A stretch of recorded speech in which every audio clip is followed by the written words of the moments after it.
Monitor kelas atasnya Dell di U2720Q memang bagus, tapi lu pernah kepikiran nggak sih gimana kualitas monitor budget dari Dell kayak gini?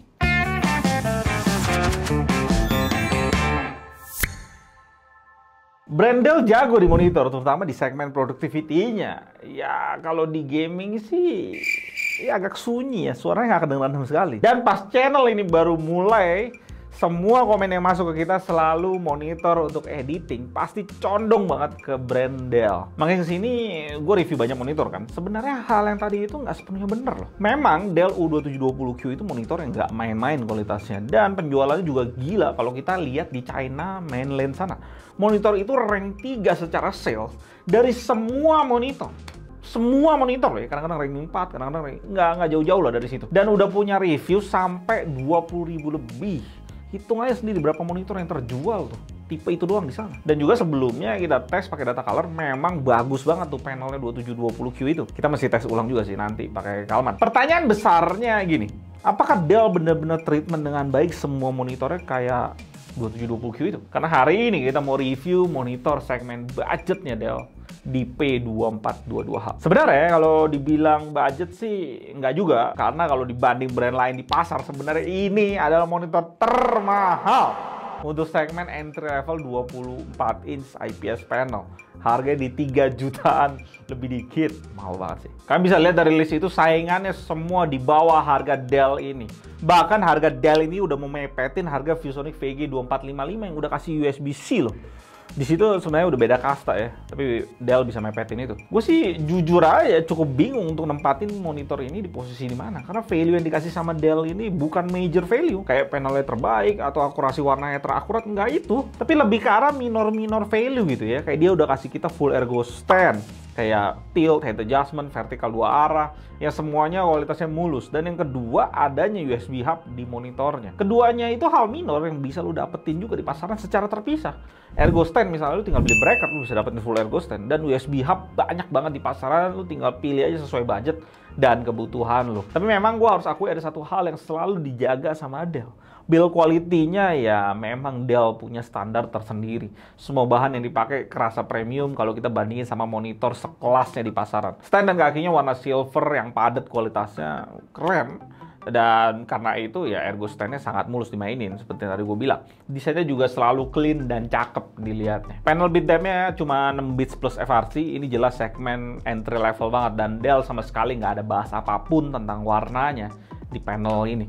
Jadi langsung aja kita tes. Gamut sRGB-nya nice, bisa sampai 100%, P3-nya juga oke di 82%, dan Rec 2020-nya ya bisa sentuh di 59%. Dell ini tentunya nggak masuk monitor ke kelas wide gamut monitor yang biasanya P3-nya udah di atas 90%. Tapi at least di kelas 1080p, entry level, dia memang punya gamut yang sangat baik dibanding banyak monitor sekelasnya. Treatment Dell ke panelnya sih biasa aja. Panelnya sangat kekurangan warna merah dengan CCT di 7300-an. Gamma cukup oke dan delta E sampai angka 10. Treatment ini bukan sesuatu yang spesial sebenarnya, terutama kita sama-sama tahu Dell harga 3 juta dan di sana masih kalah hasil ini dengan ThinkVision S24E20 yang lebih murah 1 juta loh dari monitor ini. Saturasi warnanya juga nggak spesial gimana, di angka 8,8. Akurasi warnanya cukup oke di angka 2 untuk Delta E2000 dan di angka 7 Delta E ITP. Dan karena gamut P3-nya nggak tinggi-tinggi banget, tentunya akurasi P3 nggak terlalu bisa diandelin banget dengan angka 12. Di palet sRGB, ternyata Dell ini salah satu yang terbaik di kelas 1080p. Tapi tetap aja kalah dibanding ThinkVision S24e. Mengejutkan itu monitor. Sedangkan di palet P3 malah kebalik. Dell ini bisa kalahin ThinkVision beberapa poin. Dan nggak ada preset apapun yang disediain sama Dell di monitor ini. Dell cuek aja sama monitor ini di OSD-nya. Jadi langsung aja kita kalibrasi manual dengan settingan ini. Target kita ke 200 nits. Dan langsung kelihatan perbedaannya. CCT turun ke 6800, kualitas putih yang keluar jauh lebih natural.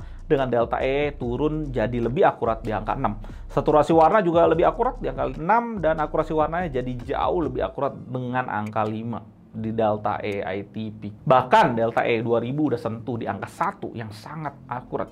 Dan gue coba kalibrasi lagi dengan Create ECC Profile.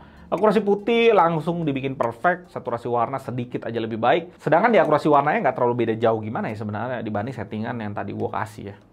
nggak terlalu amazing kalau kita create ECC profile. Kontras yang dihasilin Dell dengan panel IPS udah cukup bagus di 1000 lebih banding 1, yang tentunya ini terbantai kalau kita lihat kualitas kontras panel VA ThinkVision yang bagus banget, bisa sampai 4 kali lipatnya loh. Brightness-nya juga nggak tinggi-tinggi banget, cuma 230 nit, sedikit kalah dibanding ThinkVision. Kita singkirin hal yang nggak penting yang dikasih sama Dell, cuma 2 aja sih.